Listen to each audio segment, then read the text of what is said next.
For a long time, he believed that love was a form of survival, not joy, not home, not warmth.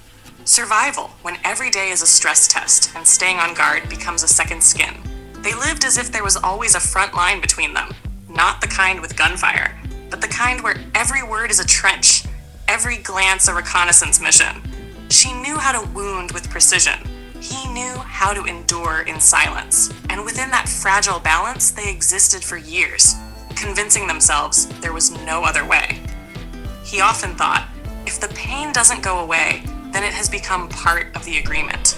If fear settles between two people, love doesn't disappear. It just can't survive there.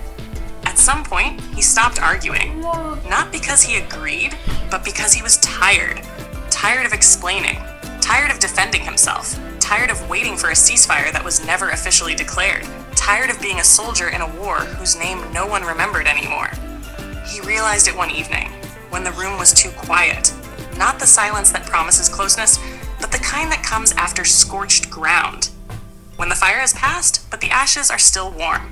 He didn't slam the door. He didn't say anything poetic. He just took a bottle of cheap wine, not for celebration, but for the road, and left. Home. Not to walls, but to himself. Walking away felt strangely easy, as if the fight had truly ended. Not in victory, not in defeat, but in exhaustion. When there is no anger left, no hope, no need to prove anything. Only one fact remains. Forward is no longer together. The world didn't collapse. Morning came. People went on with their lives. Strangely enough, life continued, despite every script that insists there must be a catastrophe after stories like this. He understood something simple.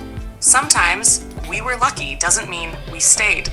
It means we survived. Each of them, separately.